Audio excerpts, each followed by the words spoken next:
Ačiū. Tai labai malonu čia būti, labai malonu skaityti šitą pranešimą teatro bendruomeniai, kadangi šis tyrimas yra filosofinis, tai filosofai vis dėlto kiek kitaip interpretuoja į kitus dalykus žiūri ir pagaliau aš patekau į savo auditoriją, kuriai ir skirtas šitas tyrimas. Tai žodžiu, aš pristatysiu tyrimą apie mesianizmą Lietuvos teatre, kurio tikslas yra įrodyti, kad Lietuvos teatro režisieriai turi mesianistinių bruožų, jų veikloje galima išvelgti pranašiškumo, transcendentinio autoriteto ir išganimo pažadų bruožų. Kuo tai siejasi su mūsų konferencijos tema, tai tuo, kad konservatyvumas teatre pasireiškia ne tik per turinio ar formos pasirinkimus, bet ir per nerašytas, nematomas struktūras, simbolinės formas, režisieriaus kaip išskirtinės mesianistinės figūros statusą. Šis statusas palaiko teatro kaip maginės erdvės sampratą ir įtvirtina hierarchinę metafiziškai pagrįstą kūrybos logiką, formuoja atitinkamus tarpusavio santykius tarp režisieriaus ir kitų kūrėjų sekėjų.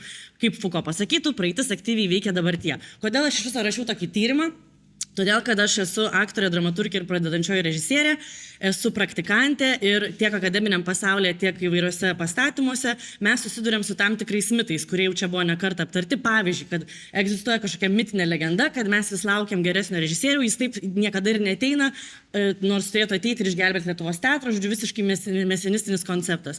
Tada vienu metu man topteli galva, kaip čia taip yra, kad mūsų aukščiausi scenos menų apdovanojimai yra pavadinimų scenos kryžiai, tai yra visiškai krikščioniškas kančios simbolis, tai reiškia, kad mes visi turime lūkesti, laukiame, kad būtume apdovanoti už kančią. Tada, visokios tokios legendinės frazės, kaip ten pavyzdžiui, kad gražiausia ir sakraliausia mirtis yra numirti scenoje.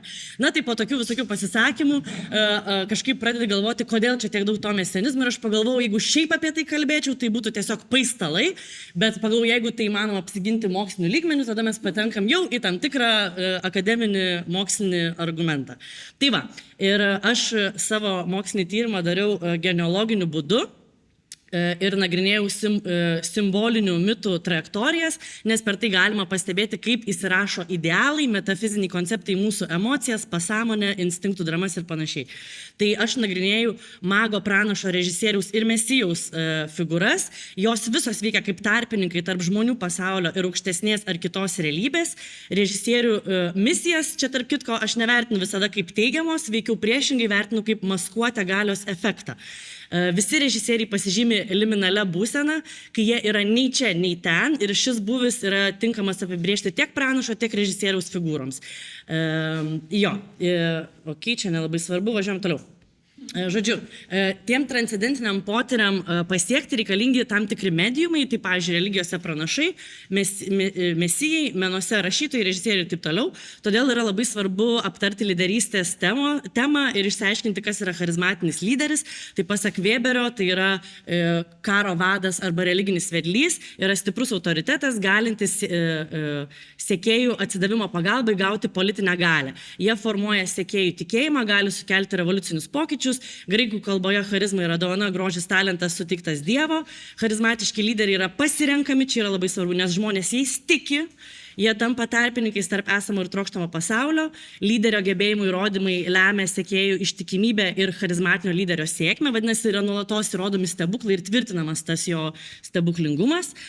Lyderis sekėjus veikia empatiniu ryšiu. Dažniausiai jie atsiranda krizių laikais, kai lyderis siūlo viltį, kai aplinka yra, žodžiu, badas, maras, tragedija. Kadangi lyderiai yra tarpininkai tarp Dievo, juos paveikti buvo galima maginiais būdais. Todėl šiam tyrimui yra labai svarbi maginė pasaulėžiūra. Ir čia dabar šiek tiek apie magiją. Magijos ištakos siejamos su totemizmu ir tabu. Tabu reiškia vienu metu ir šventa, ir draudžiama, grėsminga. Jam yra priskiriamos galios, kurios gali būti perduotas šventiko. Tai magija anksčiau buvo naudojama hierarchiniams tikslams, pavyzdžiui, siekiant užvaldyti žmogų, gyvūną, gamtą, sielą. Ir veikiama buvo dviem būdais, imitaciniu, pavyzdžiui, šokam lietaus šokį ir taip prisitraukiam lietų, arba infekciniu būdu, pavyzdžiui, aš nusiskinu plauką nuo padegimo galvos, jį suvalgau ir taip įgaunu visą intelektą gyčio padegimo. Tai šis maginis principas neišnyko ir transformavosi į menus ir menas sukelia tokius afektinius poveikius, pavyzdžiui, kai kūrinys turi savo aurą, čia jau pagal Benjaminą ir Habermasą. Ir žodžiu, menininkas šiuo atveju išlieka distancijoje nuo kasdienybės ir veikia kaip burtininkas. Tos savybės perėjo į pranašo figūrą. Pranašas pertikė dievišką valią per asmeninę apreiškimą, jis turi savo misiją ir skelbia religinį mokymą. Pavyzdžiui, Izraelio pranašai pasižymėjo socialinės reformos siekiu, jų mesianistinis tikslas buvo užsienio politika. Pranašai misiją patys savo pasisavina, čia yra irgi svarbu, nes jie negauna to nurodymo iš jokios institucijos, patys sugalvoja, kad jie dabar turi misiją. Todėl jie gali lengvai keisti misijos tikslus, irgi tai yra labai svarbu, perinterpretuoti naujas interpretacijas. Reiškia, jeigu nepaėjo kortą, tai sakai, kad jūs kalti, jūs blogai supratot, keičiam tikslą. Taip. Aha, tai va, šis modelis vėliau išsivysto iki kunigų tradicijos ir tada jau tampa sisteminė religija. Tos maginės savybės palaipsniui perėjo ir mesijams. Mesianizmas susiformavo 3 abraominėse religijose - judaizme, krikščionybė, islame. Mesijas yra pateptasis, Izraelio karalius gali reikšti gelbėtoją, Dievo duotas karalius, žodžiu. Senovės žydų mesianizmą prašė raštininkai fariziejai ir išskyrė tam tikrus bruožus, juos čia greitai apibėgsiu. Tai reiškia, kad mesijas egzistuoja jau preegzistencijai, Dievas yra sukūręs mesiją, bet jisai ateis žmogaus pavidalu į žemę, gali atsirasti staiga, pavyzdžiui, gali gyventi kaip žmogus ir tada staiga atsiranda jo mesianistiniai talentai. Mesijumi gali būti pripažintas po mirties, jo tikslas yra Izraelio išganimas, jis yra tautos gynėjas, išvesiantis tautą iš vergijos. Vainikuoti visą tai turėtų naujos šventyklos pastatymas, jisai žadina mirusiuosius, gros trimitai, kapose visi girdės ir kelsis, žodžiu, turi pažadinimo raktą.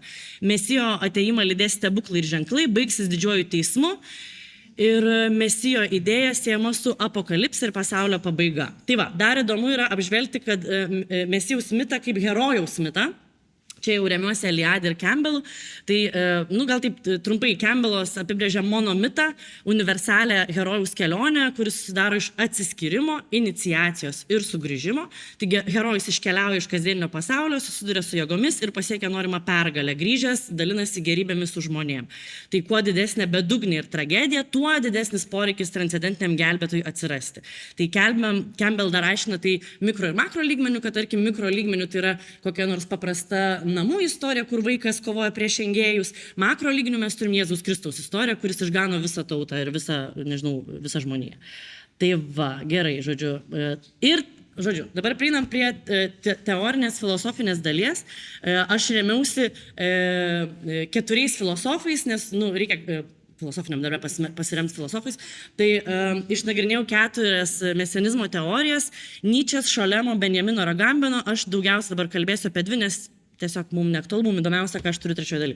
Taip, Nyčė mesianizmą įsivertino kaip krikščionybės ir judaizmo sukurtą ideologinį produktą. Jis rėmėsi vergo ir pono moralės konceptus, sakydamas, kad krikščionybės yra išvirkščias. Reiškia, kad aukštinama yra vergo moralė, kančia, susikaustęs kūnas, žodžiu, ir panašus dalykai, vergija.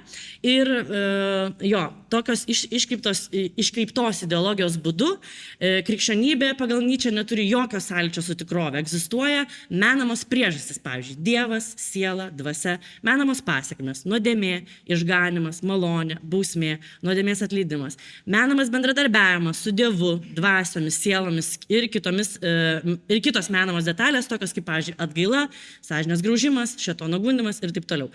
Kunigai, kaip šios religijos įtvirtintojai, darosi iš to biznį, nes jie sugalvoja, kad gimimui, vestuvėm ir mirties ceremonijom reikalingi ritualai, kurie turi būti apmokestinami, pavyzdžiui. Taip, toliau keliaujame, kur mes čia esam. Gerai, tai čia tarkim daug maž aišku. Įdomus dalykas, kad Nyčės filosofijai jisai supriešina nukryžiuotą ir Jėzų Dionisui, kadangi taip išaukština graikišką kultūrą. Ir pagrindinis akcentas yra toks, nes yra labai daug analogijų tarp Dioniso ir nukryžiuotojo. Ten, pavyzdžiui, vyno simbolika, abu kentėjo, abu buvo nulinčiuoti. Bet Jėzus gali tik kentėti, o Dionisas, jis gali ir kentėti, ir kenkti. Vadinasi, pas jį yra ta antžmogio zaratustriška energija ir čia jau tą konceptą mes nelysime.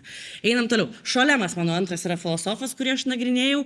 Jis vieną apibrėžia, tarkim, vienas ryškiausių žydų mistikos ir religijos tyrinėtojų apskritai, tai jis labai daug yra parašęs apie mesianizmą ir yra išskyręs ten skirtingus dalykus. Mums gal aktualu du nukrypimai, pavyzdžiui, kad jis nagrinėja sionizmą kaip mesianizmą be mesijo, kad ta prasme tu gali siekti ten kažkokių tautinių tikslų ir tau nereikia vedlio.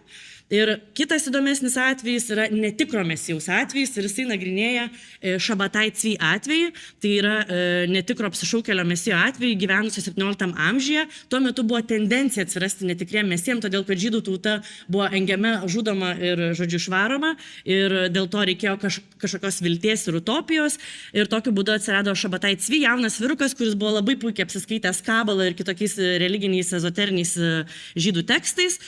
Ir jisai, kaip Šolemas teigia, turėjo bipolinį sutrikimą, turėjo maniakinių bruožų, psichozių ir taip toliau. Ir jam vieną kartą užėjo vizija, kad jis yra mesijas. Jis nuėjo tuo metu pas dvasios gydytoją Nataną pasikonsultuoti ir šis jam pasakė, patvirtino, sako, taip tu mesijas. Žodžiu, atsirado pranašas ir mesijas. Jie veikia kaip simbolis ir simbolio vėliavnešys.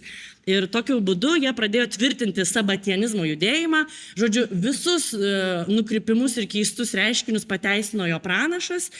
Pavyzdžiui, susitokė Šabatai Cvi su Toros ritiniu. Arba, tarkim, pradėjo valgyti maistą, kuris yra uždraustas, ten nesilaikė pasniko ir taip toliau, darė keistus dalykus. Buvo super charizmatiškas, moteris vaikai griūna, verkia ten, žodžiu. Ir vieną kartą keliaudamas į Konstantinopolį, jį sučiumpa policija, uždaro į kalėjimą. Ką jis padaro iš kalėjimo? Savo biurą, priėmimo biurą, kur fanai ateina ir jis juos priima. Taip pas jį atkeliauja kitas mesijas iš Lenkijos ir tada turi, pagal senovės tekstus, turi būti du mesijai, vienas iš jų turi laimėti, nes vienas netikras. Nu, jie užsidaro į tą kalėjimą, aiškinasi, kuris iš jų yra tikras ir netikras ir jie nesusitaria, kuris tikras ir kuris yra netikras, susipyksta, Lenkas išeina, atsiverčia į islamą ir dar paskundžia aną mesiją. Tada, ką daro Šabatai Cvi, jisai irgi pereina į islamą, atsiverčia taip visiškai parasdamas savo sekėjus ir iš esmės niekaip neįgyvendamas savo misijos, o kaip tik žydų tautą dar didesnę krizę nuvesdamas. Tai va, kitas mano filosofas yra Volteris Benjaminas. Apie jį gal yra svarbu tiek, kad jeigu Šolemas kalba apie ateitį ir atkuriamąją, ten tarkim, utopinę kryptį, tai Benjaminas jisai mąsto apie praeitį, sakydamas, kad kiekviena karta turi silpną mesianistinę galią ir jo, gal dar svarbus yra aspektas tas, kad jisai sako, kad pasaulietinė tvarka negali būti pastatyta remiantis dieviškosios karalystės idėja, o teokratija neturi politinės, o tik religinės prasmės. Vadinasi, mesianistiniai tikslai, jei jie taikomi nereliginiuose kontekstuose, jie visada lems neišsipildymą. Benjaminai, Agambenai.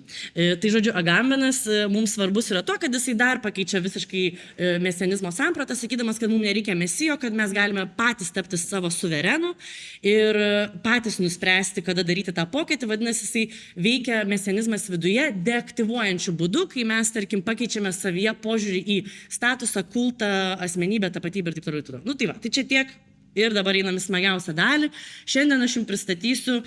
Aš nagrinėjau 3 režisierius, Rimą Tuminą, Gintarą Varną ir Joną Vaitkų. Šiandien aš jums pristatysiu Rimą Tuminą ir dabar paskaitysiu, nes čia jau reikia tokio detalesnio dalyko ir tai bus, man atrodo, žymiai įdomiau negu pirmesnė dalis. Taigi, pirmasis režisierius, kurį analizuosiu, yra Rimas Tuminas, kurio kūryba yra ne tik Lietuvos, bet ir kitų šalių, pirmiausia, Rusijos kultūros dalis. Rimas Tuminas yra teigęs, kad buvo tas metas, kai Maskva buvo teatrinė Meka. Meka yra islamo šventovė, kurioje gimė pranašas Muhamedas. Tad ten baigti studijas buvo prestižas, kurį jam pavyko pasiekti. Jis baigė Maskvos teatro meno institutą.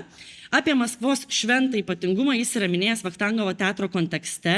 Jame jis dirbo paskutiniais gyvenimo metais. Pabrėžęs šio teatro scenos aurą, jisai teigia, kad būtent ši erdvė yra ta, kurioje turi vykti šventos misijos. Ramunė Balevičiūtė, parašiusi knygą apie Tuminą, išskiria jo autentišką sėkmę, ją sulygindama su palaiminimu, o tokį bruožą turi krikščioniškieji ir judaiškieji mesijai, kadangi, kaip anksčiau buvo minėta, pats mesijo terminas reiškia išrinktąjį, pateptąjį, palaimintąjį. Citatos pradžia. Žvelgiant iš laiko perspektyvos, galima sakyti, kad Rimą Tuminą kaip kūrėją nuo pat pradžių tarsi lydėjo ir saugojo nematoma ranka. Pateptas, atsiminkit. Antikoje ir Renesanso epochoje tokius menininkus vadindavo dievų numylėtiniais.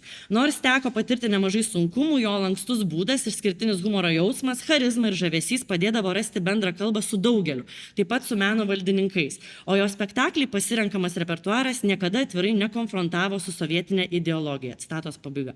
Pats režisierius yra sakęs, kad šį jausmą, ryšį su dvasiniu pasauliu, jautė nuo pat vaikystės ir šiuos pojūčius taiko teatre. Citatos pradžia. Čia dabar Tuminą cituoju.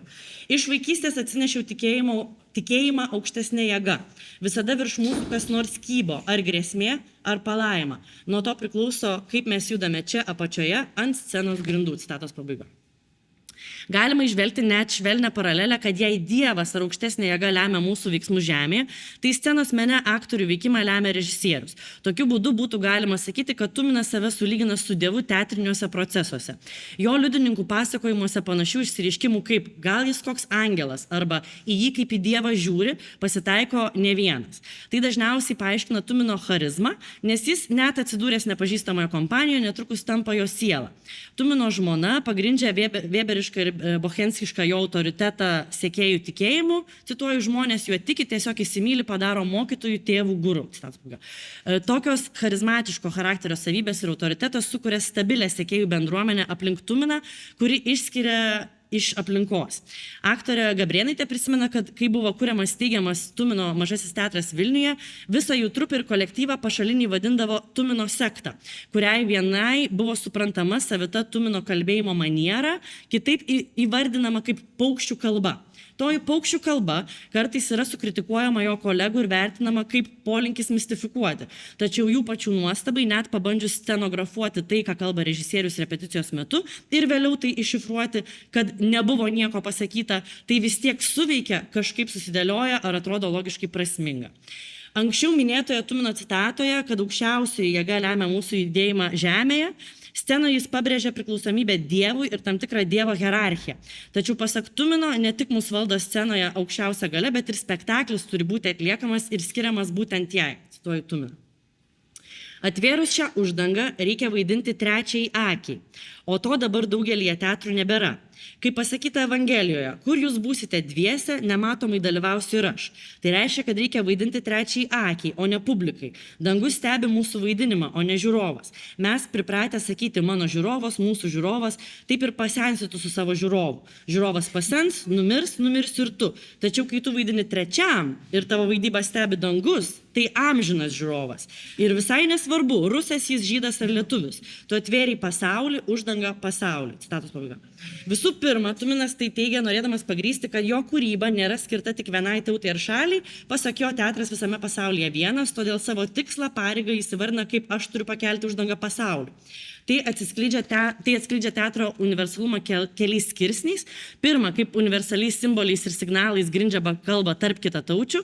Antra, kaip transcendentinį ryšį su nemirtingumu, tinkamai atliktas spektaklis pažada nemirtingumą. Tai, kad Tuminas save pateikia kaip tą, kuris turi pakelti uždangą pasauliui, nurodo jo transcendentišką paskirtį kaip tarpininko tarp žiūrovo, kuris yra mirtingas, ir aukštesnės jėgos, kuri yra amžina. Tuminui teatro spektakliai ir pats teatras yra ne tik šventas, bet ir tikrinantis patį gyvenimą. Vėl cituoju Tuminą. Teatro evangelija – tikėjimas.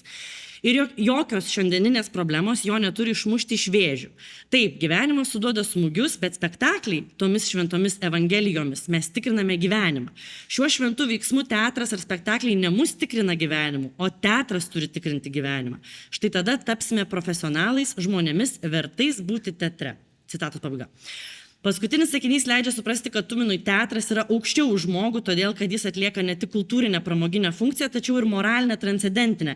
Teatras ne tik tikrina patį gyvenimą, bet ir sprendžia, ar žmogus vertas būti teatre, kitaip tariant, ar jis vertas susidūrimo su šia transcendencija.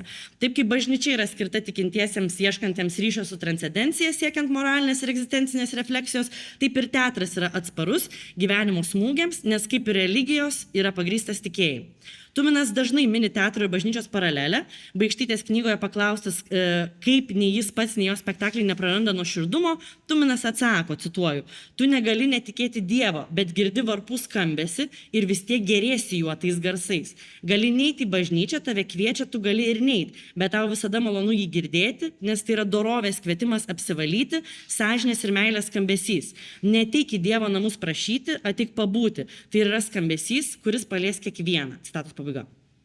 Kitame interviu Rusijoje su Vladimiru Pozneriu jis pasakojo apie savo prisiminimus apie jaunystę, kai eidamas miesto gatvėmis į savo premjerą matė žmonės, kurie sėdi kavinėse ir apie jo premjerą nei neįtarė, todėl nesiruošė ten eiti.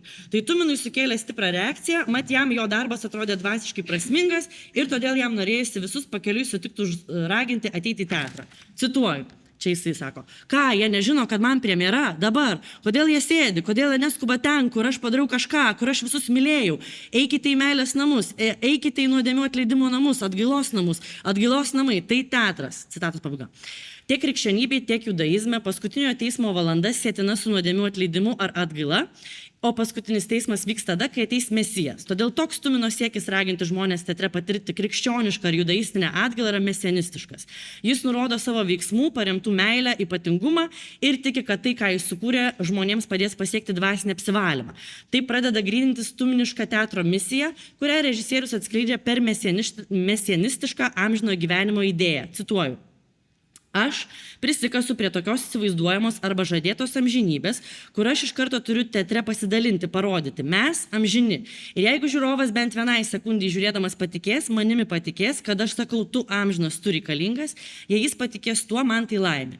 Va tada ir bus pasiekta teatralinė misija, ar teatro misija, ar mano misija, ir tam yra grožis. Citatos pabaiga. Be to, kad Tuminas įvardina savo misiją, išreiškia transcendentinę žinutę, kurią siekia perduoti savo sekėjams, jis taip pat atskleidžia tam tikrą laiko perspektyvą, tai tikėjimas pažadu ateityje pasirodančią amžinybę, kuri gali atsiskleisti teatre. Kritikuodamas tuos, kurie bando nusakyti savo gyvenimo ar kūrybos kreivę viziją, teigia, kad tai absurdas, kadangi praeitis neegzistuoja, tik vizija ir yra daugiau nieko. Yra laikas esamas ir laikas pažadėtasis. Tokia laiko perskyra primena Blocho utopijos filosofiją bei Derrida filosofiją išreikštą neapčiuopiamą laukimą, mesianistinį lūkestį, kurio neįmanoma nei apibrėžti, nei pamatuoti. Pasak Tumino, žmogus neša savyje išsigelbėjimo temą, todėl pasak jo spektaklis tai visada laimės siekis ir jei mes esame nuodėmingi, išgelbėsime savo sielas. Spektaklių laimės siekį galima aiškinti Tumino Vachtangovo teatro, kuriame dirbo daug metų, aiškinimu. Cituoju, čia jisai vėl kalba. Vachtangovas teigia gyvenimo šventę, ieškojo šventės ir spektaklyje, ir gyvenime. Teigia, kad teatras tai žaidimas, bet aktoriai klaidingai suprato, kad jeigu šventė, tai čia pašoksim, čia padainuosim, čia pajuokausim, paimprovizuosim. Jie suprato, kad tai Vachtangovo principai, bet visiškai nesuvokia, kad šventė ir dramoje, ir tragedijoje, ir pačiame žaidime, pačiame rituale šventė. Šventė ir mirtyje, ir gyvenime, ir gimime. Kad ir kaip būtų sunku, vis tiek reikia kurti šventę. Citatos pabaiga. Šioje citatoje pirmiausia norisi nurodyti žodžio šventė sietinumą su šventumu. Tai pagal anglų žodyną šventė yra holiday, holy šventas, day diena, junginys, kuris apibrėžia tiek religinės šventės, tiek laisvadienius. Eliadė šventės aiškina kaip laiko įtrūkį, kurio metu yra kartojamas kosmogoninis aktas, o žmogus yra perkeliamas į mitinį laiką. Akimirksnio grįžimas į gryną laiką sukuria tam tikrą atsinaujinimą, kosmogonijos pakartojimą. Šventiškumas atskleidžia cikliškumą, kurį galima išvelgti tiek anksčiau analizuotoje herojaus mito struktūroje pagal Campbell, tiek Nyčės Dionisiškojo Prado koncepte. Kosminė tvarka yra išmušama šventinio ritualo metu ir veda mus į tikslą. Todėl, pasak Tumino, šventė yra kaip siekiamybė, aukščiausias tikslas, į kurį turime eiti. Tik tai mus reikia paraginti, kartais jėgą traukti link laimės ir link šventės, bet mums tai pažadėjo, mes tikim ir mes einam. Tuminas pabrėžia, kad svarbiau yra bandyti pasiekti šventę, nei užtikrintumas, ar ji tikrai bus pasiekta. Tad jis teigia, jog net šventės neįgyvendinimas netims prasmingumo, nes kaip malonu mirti kelyje link tos šventės. Mirtyje pagal Tuminą, kaip ir gyvenime, yra šventė ir toks cikliškumas jam yra labai svarbus. Jis teigia, tikiu ciklą, gamtos ciklą, ciklą kosminių susidūrimų judėjimo. Ir tas cikliškumas sudaro tam tikrą harmoniją, kurią sukūrė Dievas ir kurią Dievas liepia atrasti. Toji harmonija turi tvarką, kuri veikia tiek kosmose, tiek spektaklio statyme. Nu, dabar sėkmės. Citatos pradžia. Dievas sukūrė ir įvedė tvarką. Ir apie tvarką aš galiu pasakyti. Kai spektaklis pavyksta, tai atsiveria autorius. Atverti autorių per tvarką. Niekur nėra apgaulės, nėra melo ir vaidina atvirai, tiesoje, atsisakydami melo. Ir tai susideda į tvarką, kaip kosmose, kaip danguje egzistuoja tvarka. Ir mes turime tą tvarką jausti ir matyti, netgi tos galaktikos, kurios mums protu nesuvokiamos, bet ten egzistuoja tvarka. Citatos pabaiga. Toliau režisierius tęsia apie pasaulio aiškino per hermetinę kosmologiją ir jos tvarką. Cituoju. Kaip tam Ptolemėjus sakė, yra sfera aplink Žemę, 7 sferos, bet jis rado 8 sferą. Ir katalikai galvoja, o kas ten 8? 8 sferai. Mes girdime ten balsus. Kas tai per balsai? O tai pasirodo dainuoja angelai. Tai angelų choras. O kas tie angelai? Tai mes visi, kurie išėjom, kurių nėra. Mes 8 sferoj būsim ir jie dainuoja. Ir ta tvarka ateina iki mūsų tie garsai. Tas choras per tvarką. Citatos pabaiga.